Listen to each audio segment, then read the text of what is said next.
To those who are saying hello in the chat and letting us know where you're coming from. So again, though for those of you who are just joining or who just came on, my name is Bissy. I'm coming from Research Impact Canada, and I'm joined by Sandy Chan, who's my colleague, and also our partners at the Future Skills Center. So today's conversation is going to be led by Xina Cowan, who's a co-director at EntrepreNorth. Again, they're based in Yellowknife in the Northwest Territories, and their mission is to empower Indigenous entrepreneurs and social innovators. So we're going to be discussing building economic resilience, skills development, specifically in Indigenous and Northern communities. Today, we're going to hear about really great work that's being done to ensure that Indigenous entrepreneurs and entrepreneurs from Northern communities have access to skills, funding, infrastructure, and other pathways to strengthen economic resilience and self-determination. So Xina is going to really focus on strategies for meaningfully engaging both Indigenous and Northern communities and embedding equity and skills development efforts. And I have a few housekeeping things. So for those of you who are joining a peer learning group for the first time, really the goal is to facilitate conversations around a discussion topic. So today's presentation from Xina is actually going to set the context, but the majority of the 90 minutes is going to be focused on giving you an opportunity to share insights, your experiences, maybe share knowledge mobilization products or learnings. So again, we invite you to participate in the chat throughout the session. We do have closed captioning available. It can be activated by clicking that icon in the Zoom toolbar. I think it looks like more like a globe icon. We also have French interpretation available for today's session. Sorry, that's the globe icon. If you'd like to participate in French and have that live interpretation, there is a setting below in the toolbar. That one looks like a globe icon. You can click on that and you'll be included in the French channel. And then after the presentation, we're going to have a facilitated discussion, which will be about 20 to 30 minutes, where we're going to invite you to share your insights, your experiences, and those breakout rooms are not going to be recorded. Just the presentation portion will be recorded. All right, so in a moment, I'm going to turn it over to Xina. We're going to have Q&A. She'll do her presentation, then we'll have Q&A as a group, and then we'll go into the breakout rooms. And just as a preview to kind of get your brain flowing, we do have a question that we're going to be facilitating in the breakout session. Sandy, if you can go to the next slide. And the question is going to be around what is one systemic barrier Indigenous or Northern entrepreneurs in your region face? And then what is one action your organization could take? And it may be an action that your organization is currently taking to help remove or reduce that barrier. So do keep this question in mind as you're listening to Xina's presentation, and then we're going to bring that back in our breakout room session. So hopefully it'll spark some inspiration. So now I'm going to hand it over to Xina, who's going to lead us through her presentation. Thank you so much, Bissy. Hi, everybody. It's really, really nice to see you. My name is Xina Cowan, and I'm the co-director at EntrepreNorth alongside my co-lead, Benjamin Scott. I'm going to go ahead and share my screen. But really, I'm excited for the opportunity for all of us to get to learn sort of together as a group. And what I'll be sharing today around our work at EntrepreNorth is really just our own experience. So what we've discovered and what we've been intentionally focusing on at EntrepreNorth over the last 7.5 years. And I can say it's certainly been a learning journey. Before I dive in, I'll just introduce myself in a little bit more detail. My heritage is Irish, Scottish, and Mohawk. I was born and raised in Montreal, actually, but I now reside on Kwanlundun and Ta'anquechan territory in Whitehorse, Yukon. And I would say that the North is the great love of my life. And it's been really great to work with an organization like EntrepreNorth, which is place-based. Quick kind of background on EntrepreNorth for folks who might not be familiar with our organization. EntrepreNorth came about in 2017. Well, the idea for EntrepreNorth came about in 2017 after a very smart group of people came together in Yellowknife, Northwest Territories, and decided that what was really needed in the North was culturally relevant business education and skills development for community members in Northern communities who wanted to step into entrepreneurship as a career pathway. So the folks in that original group were Northerners from the business sector, from philanthropy, from government, Indigenous business owners and knowledge holders, as well as friends from the South who were able to bring a lot of experience around systems change and impact investing. And that's really how the idea for EntrepreNorth was seeded. It was my colleague Ben Scott who designed and delivered that initial seeding, and then I was his first hire, and we've been working together ever since. So our vision at EntrepreNorth, our sort of North Star, is a movement of Northern Indigenous entrepreneurs who are innovating solutions to strengthen economic resilience and community well-being for generations to come. We operate across the 3 Northern Territories in Canada, and what we recognize is that here in the North, a lot of people here, Indigenous and non-Indigenous, are either employed by government or employed by the industry sector like mining. And we always see entrepreneurship as this pathway towards, greater community well-being. We see entrepreneurs as sort of systems change movers and shakers who can really build up their communities.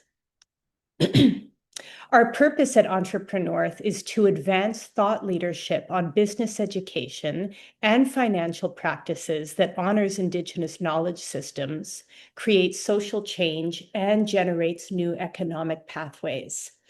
I think we recognized early on that as a Northern-based organization, it wouldn't work for us to just sort of adopt what Southern-based business accelerators or programs were teaching to entrepreneurs. We really had to create pathways and tools and an educational framework that was centered in the lived realities and the skills and the assets of Indigenous community members in the North. And our mission, which Bizhi shared in the very beginning, is really about empowering Indigenous entrepreneurs to build sustainable businesses and livelihoods across Northern Canada. I'll just introduce you to our team because the people that work at EntrepreNorth are the reason why we're able to do what we do, and maybe share some insights that might be helpful to other folks in the room who are leading organizations. So the first thing I'll note is a big part of EntrepreNorth's success has come from our advisory circle. These individuals on the screen, 4 out of 5 of whom are Indigenous women, have really been stewarding the strategic vision of EntrepreNorth from the very beginning. And Andrew Heinzman is an incredible supporter of our work. He's also been with us from the very beginning. He's a managing partner at Invest Eco and is based out of Toronto.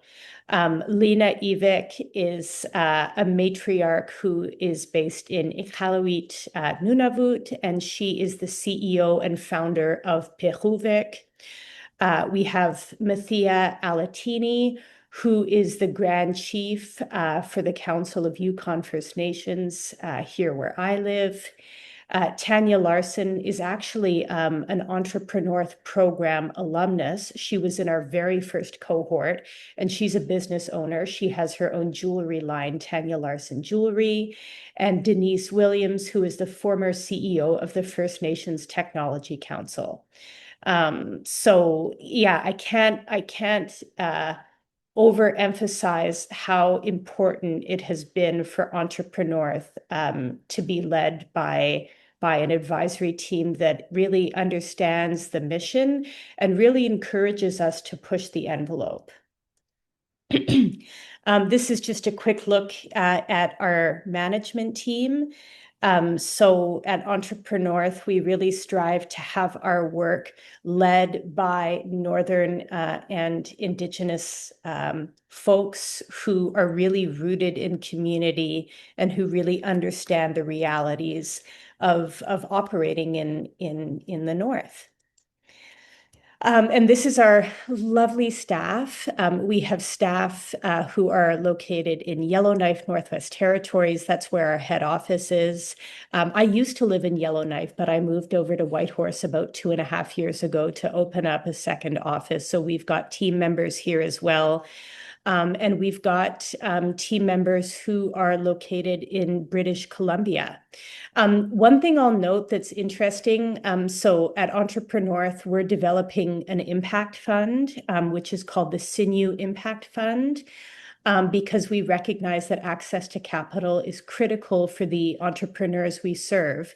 And to be very frank, impact investing is quite new in Northern Canada, and building out that team, like those folks just aren't that knowledge, that capacity just isn't in the North yet. So our impact fund is led by Kristen Richard, who is Red River Métis, and she's based in British Columbia. And what Kristen is striving to do is figure out how to be imparting that capacity and knowledge around impact investing in the North. Okay, now I'll talk a little bit about EntrepreNorth's change theory. So from the very beginning, our belief has been that Northern Indigenous entrepreneurs can be catalysts of prosperity and drivers of social change within their own communities, and that the development of sustainable enterprises can help break through issues that we see in the North, like poverty and social challenges, and that entrepreneurship can really strengthen Northern ways of life. So that has been our core belief. And with that, we've built out a circular, holistic change theory that allows us to sort of reach for impact in all 4 directions. So in the Northern hemisphere of our theory, we have Northern leadership. And for us, this is really about creating a culture of innovation that is rooted in Indigenous knowledge and Northern capacity, as well as restorative business practices. I'll talk about each one in a little bit more detail, but just kind of giving you a fulsome picture right now. Oops. In the East, our focus is on community mobilization. And this is really about mobilizing a community of change makers who are amplifying stories of entrepreneurship and Indigenous excellence. In the South, our focus is on empowering innovation. And for us, this looks like delivering world-class business education and innovative spaces that are culturally relevant to Indigenous entrepreneurs and business leaders. And finally, in the West, our focus is on equitable finance. And this is about securing long-term funding that will flow capital into the North and uplift those who are catalyzing transformative change. So these are our sort of strategic goals here. And then on the outside, we have our deeper impact goals. So I'll talk a little bit about each one individually, and I've also woven in some impact videos that will introduce you to some of the entrepreneurs who are doing the great work. So in Northern leadership, I would say the core activity that we're focusing on right now is developing a Northern policy circle. So for a long time, and maybe some folks in the room can relate, we thought at EntrepreNorth, we're here to deliver education and skills development to empower entrepreneurs on their journeys. And some of our funding partners, as well as our advisors, said, I think you guys also need to be looking at how EntrepreNorth can be contributing to advocacy and shifting policies that are negatively impacting Indigenous entrepreneurs. So we said, okay, we can figure out how we want to be doing that. So it's a relatively new initiative for us, but essentially, we're going to be building out a circle of Indigenous entrepreneurs from our network in the North who are looking at and identifying key policy issues that are preventing entrepreneurs from launching and scaling their businesses in the North. I think the other thing that's really important for us here is looking at how to support entrepreneurs on their own leadership journeys, recognizing that leadership in the North, business leadership in the North, looks quite different than other places in Canada. And for a lot of the entrepreneurs that we serve, that leadership is directly connected to their culture.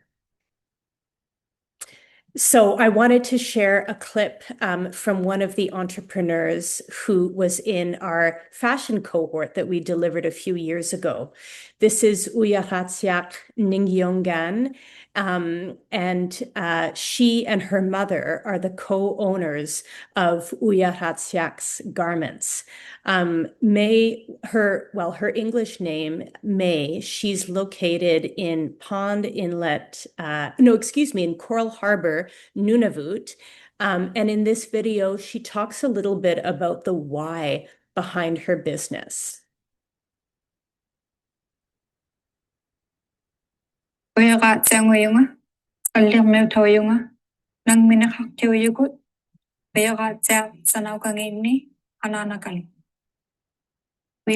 customized parkas and sealskin and silk dresses.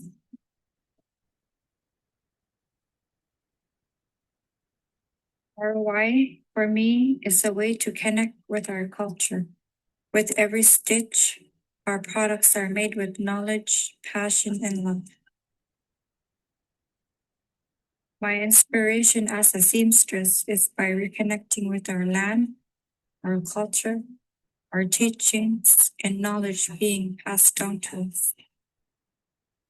My mother taught me how to sew, and she has over 55 years of experience, and she has the knowledge that was passed down to her by her mother, Uyakatsa, who I am named after. I think Uyaratsiak is so beautiful and her work is incredible. She's been showing on runways across North America, and she's also the local economic development officer in her community. And I think she's a really great example of what Northern leadership looks like in Nunavut. Okay, I'm gonna go that. Great. So just to go into a little bit, and by the way, FSC folks, busy, I can't see the chat. So if I'm like going on too long and you want me to just wrap it up, just feel free to unmute and let me know. Oh, no worries. I think we can go for another 5 to 10 minutes. Perfect. Okay, great. So in the community mobilization work we do, this is really about storytelling. So we recognize as an organization that one of the things we have is a pretty dynamic and large platform. And as we're empowering entrepreneurs to be developing their skills, we want to be sharing their stories with other Indigenous community members who want to see themselves in the entrepreneurship space. And if they see that there's an entrepreneur who looks like them, who has a background like they do, coming from a small community and talking about how they've built their business, that's really impactful. So at EntrepreNorth, we produce videos like the one you just saw. We have a podcast called Venture Out, and we've got a pretty active presence on social media. In the Southern Hemisphere, this is really where a lot of the skill building and education comes from. This is our Empowering Innovation Wing.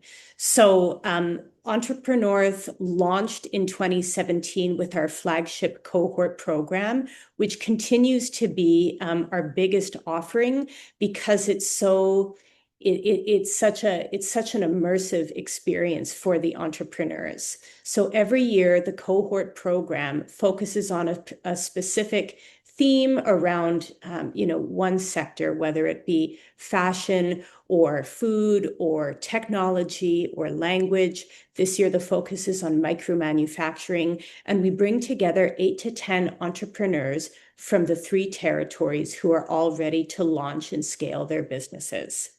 We also offer 2-day business ideation workshops that we deliver in partnership with communities.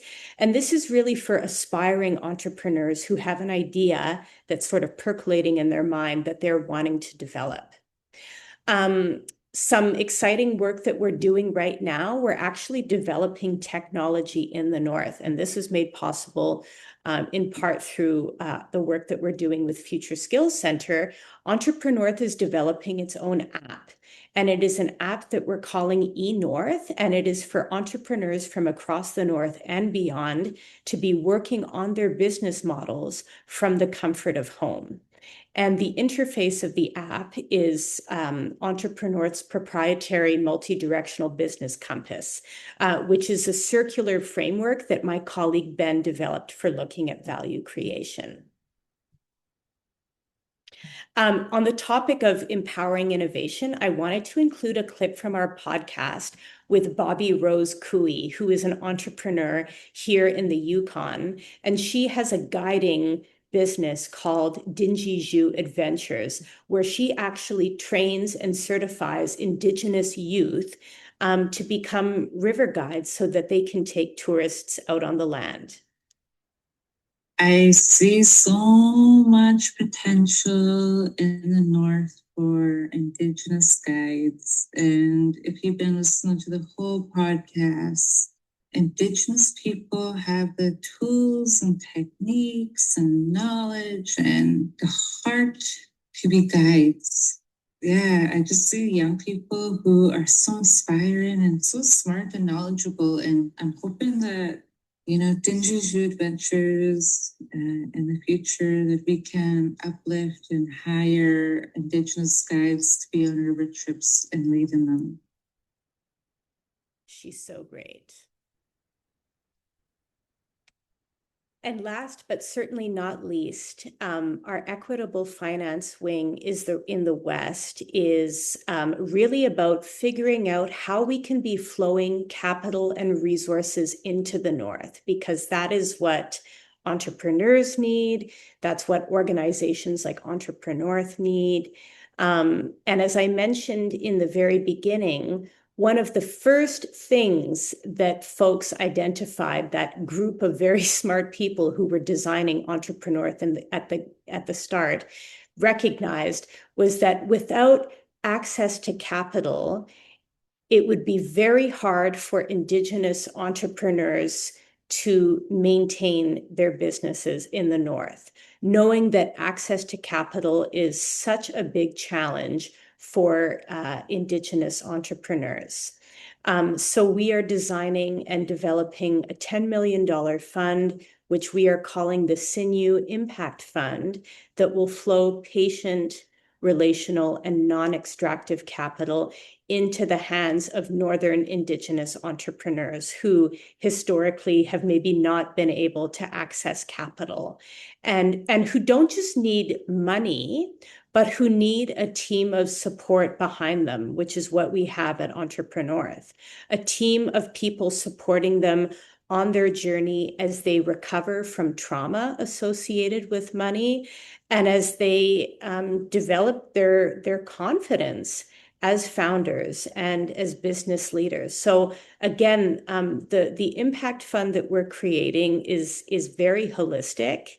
It's one that we've put a lot of thought into because we recognize that for entrepreneurs, going on a business journey is also going on a personal journey.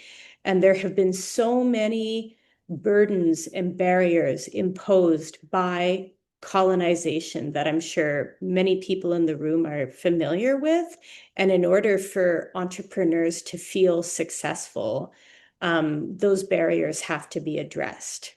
So yeah, EntrepreNorth is in the process of becoming its own charitable entity right now. We're currently a project of Make Way, and we have been since the get-go. But we're in the process of getting our charitable registration. And once we've got that, the Impact Fund team will be in a position to start making investments into entrepreneurs. I think we're at time. Hey, Bissy? Yeah, I had another video, but you know what? You can find all of EntrepreNorth's videos on our YouTube channel. And yeah, really looking forward to hearing what all of you have to say. Thanks a lot for listening, and I hope some of it was helpful. Thank you, Xina. And for folks, we will make sure to upload these slides and the recording of this presentation, so you'll actually be able to find those video links quite easily. Thank you so much, Xina, for that. That was really great. I really appreciated you sharing both the strategic side and kind of the history of, and some of the tangible things that you're doing to action that. I do want to give folks a few moments to actually, either throw questions in the chat and I can read them out loud, or we can welcome you to unmute yourself and ask Xina any questions that you have before we go into the breakout rooms.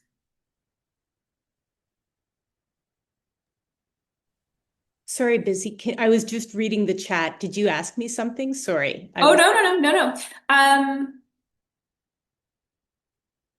I'm seeing some comments in the chat. Entrepreneurs don't want to necessarily tell you their ideas. How are you breaking down the time to build trust and stories that need to be told and listened to? That's a great question. That's a really good question, Tim. Maybe something that I should have emphasized more is that everything we do at EntrepreNorth is highly relational. And I think that's also just one of the key components of working in the North and working with Indigenous communities. Things move at the speed of trust.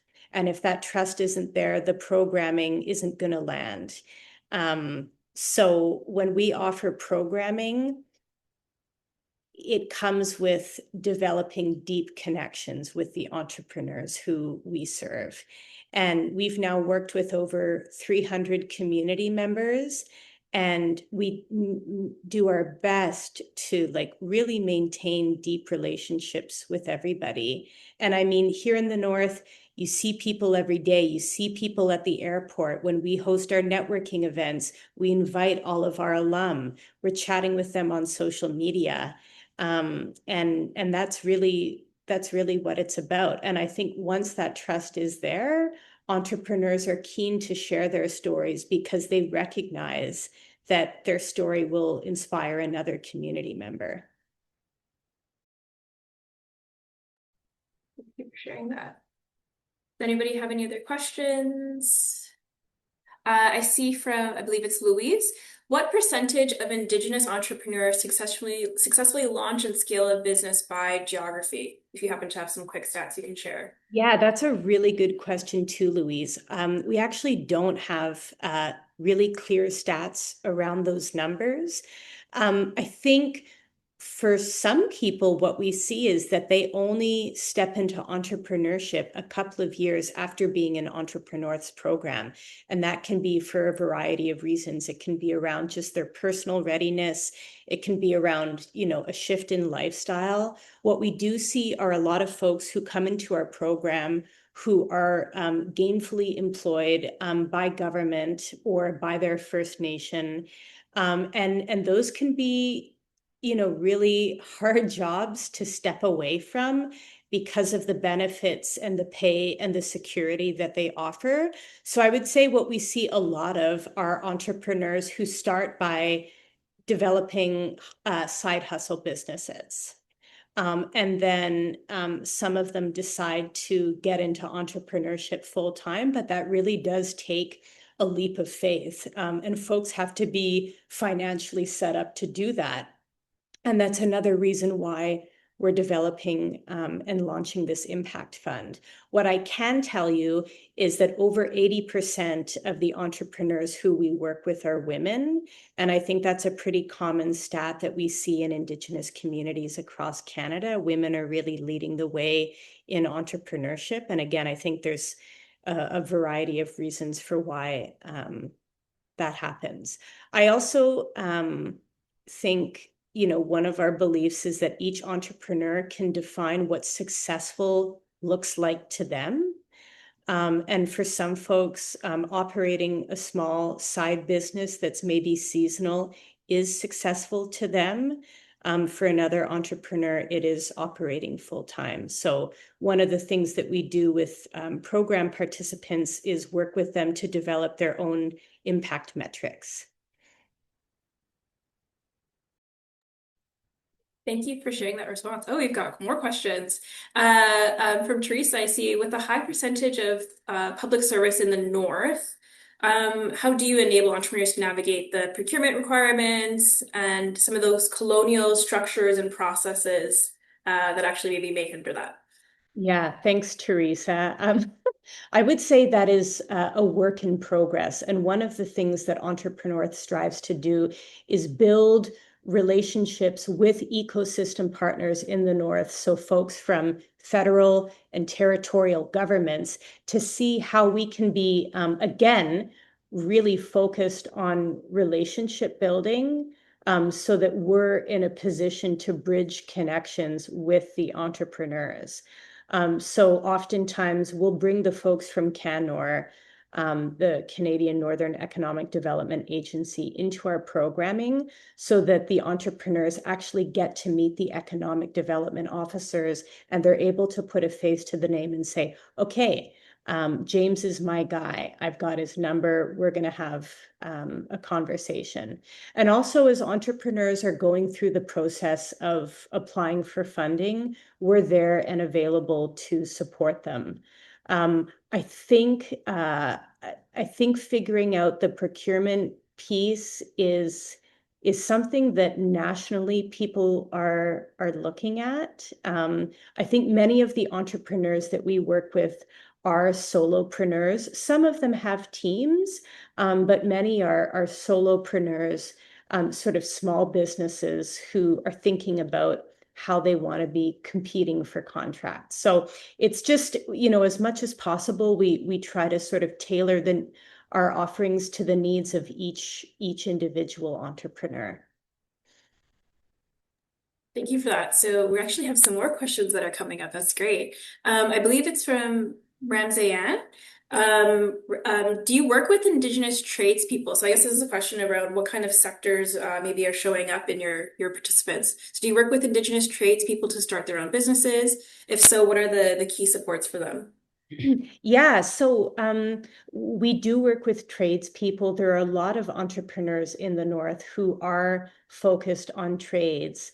And what we do is support them either through our ideation workshops or our cohort programs to really think about what are the unique products and services that they want to be offering, what is a viable business model for them, and really acknowledging that there are tons of opportunities for tradespeople here in the North. And I think as lots of people are focusing on Arctic sovereignty and Arctic security, I think there's going to be a lot more opportunities. And this sort of, I think, kind of flows into Louise's follow-up question. One of the things that we offer is mentorship. And there are some really successful trades entrepreneurs here in the North who have built great construction businesses. There's a guy in Nunavut, Cody Dean, who is the founder of Canadrill, and he's now an investor in numerous businesses. And so we'll pair entrepreneurs with mentors to really talk about the nitty-gritty of what it means to build a trades business. And Louise, to answer your question, not all. I would say for a lot of Indigenous entrepreneurs, building $1 billion business is not their intention. It's not what they would necessarily define as successful. We have brought in, folks from down south, like the Jen Harpers of Cheekbone Beauties and the Leslie Hamptons and some other big names to talk to the entrepreneurs about their own business journeys. And I think there's a level of inspiration that comes from those conversations. But operating in the North is different. And it's different, particularly for entrepreneurs who come from very rural and remote communities. So it's always important for us to be prioritizing, I think, voices who can speak to that lived experience. Yes, we do orientation and training with mentors. Catherine, Claudia, at the moment, EntrepreNorth is just focused on the 3 Northern territories, just because of the synergy between the 3 of them. Amazing. Thank you so much, Xina, for answering those questions. I always love to see these great Q&A after the presentation. It shows how engaged folks are. We're actually going to go into our breakout rooms now. Just for the sake of time, I'm going to adjust from 30 minutes to about 20.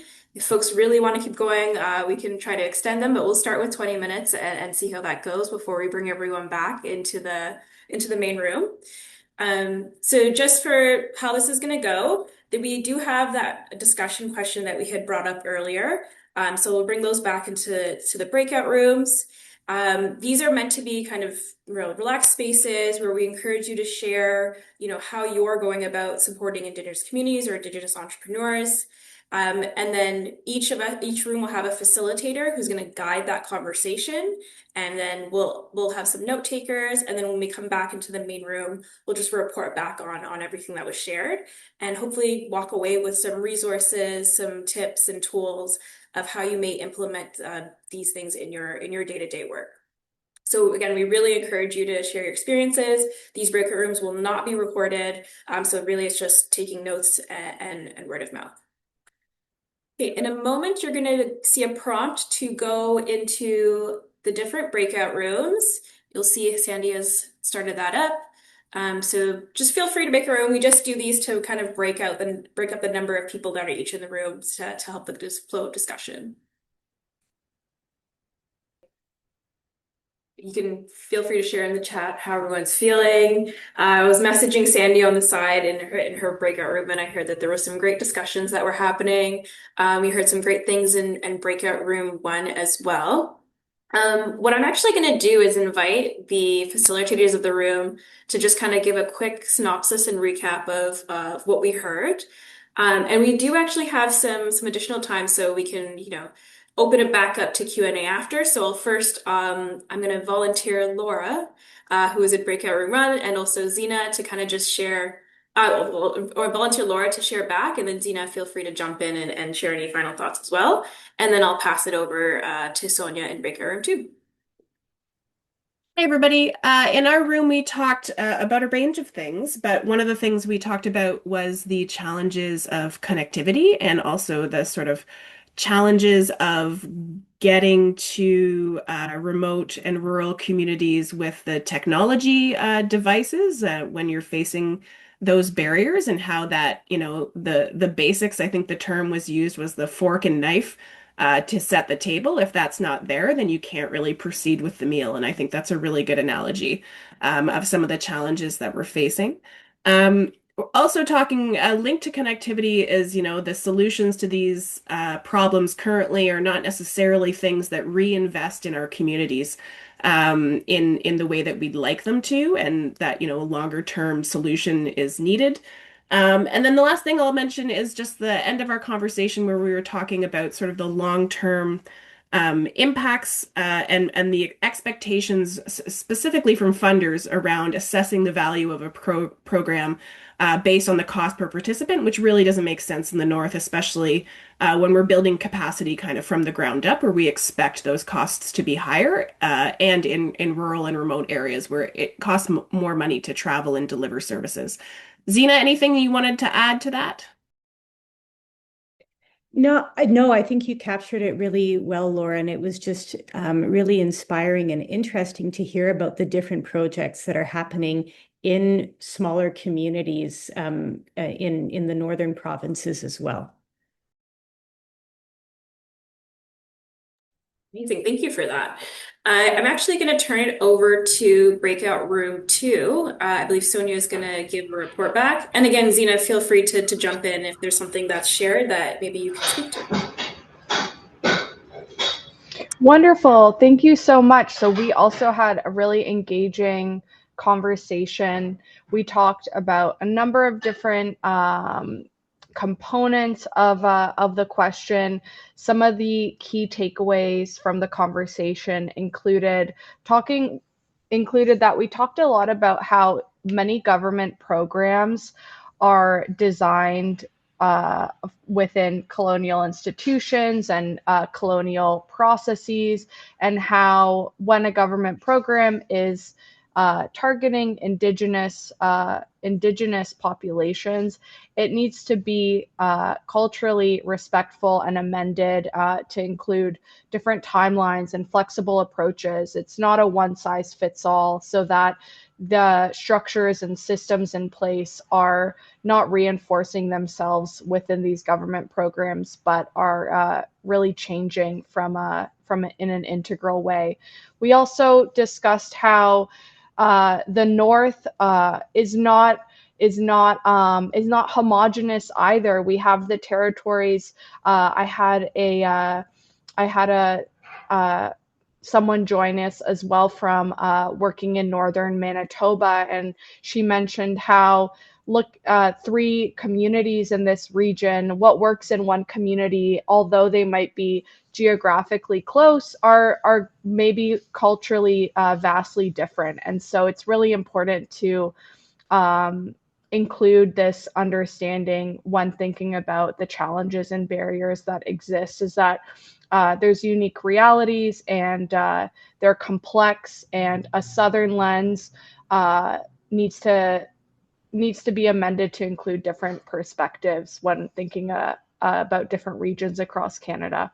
So those are some of the takeaways from our conversation.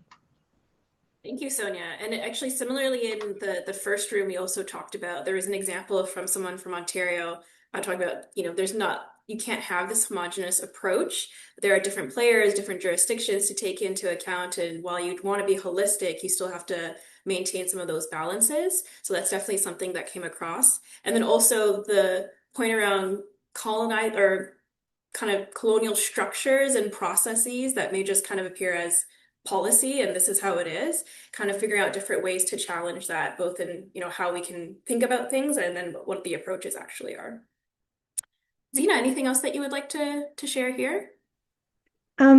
Yeah, I just appreciate being reminded that I think, I had said earlier that things in the North and things within Indigenous communities moves at the speed of trust, and things take time. And one of the things I'm being reminded of from this group is how important it is to be building those relationships with people in all different, types of spaces and institutes, and really that's what's required. So I know it's important for me to be showing up to these spaces and connecting with you folks who are doing really great work across the country. And yeah, looking forward to staying in touch with some of you, and just thanks for sharing what you're up to as well.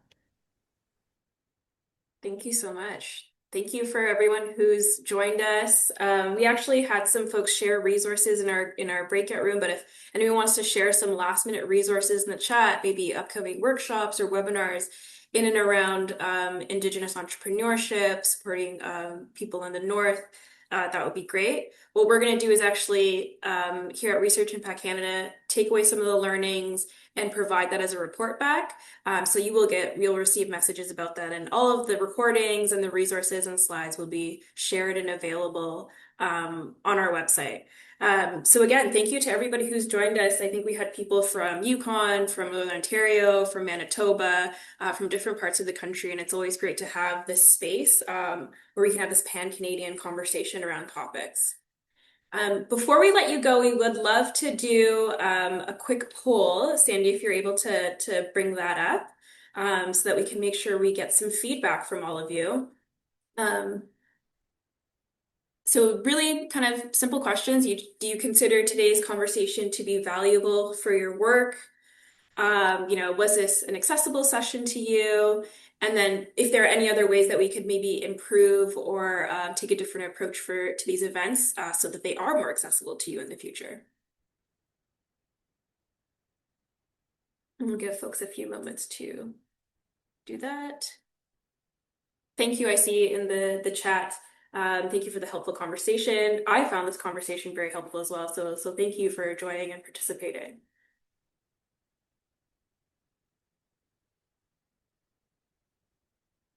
Okay, we'll leave the poll up and open for another few moments for those of you who, again, you can share some resources, but once you finish the poll, you can feel free to leave the conversation or stay on and maybe ask Xina a few more questions if she has time. I'll volunteer for that.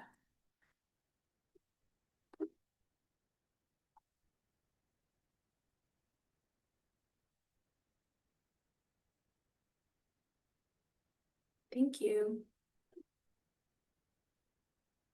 I still see we have a number of participants, so I think folks are filling out the poll.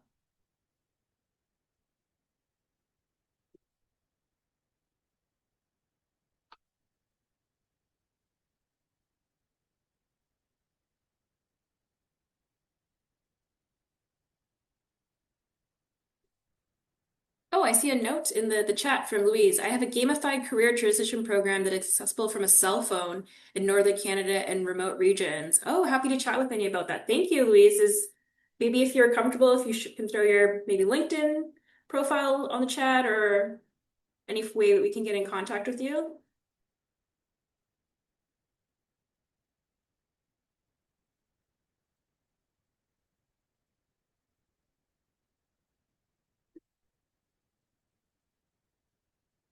You can also direct message if you like.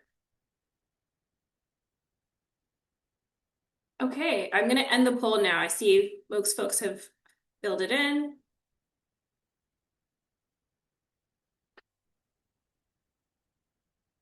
Oh, we'd love to see this. 94% of you felt that this was valuable.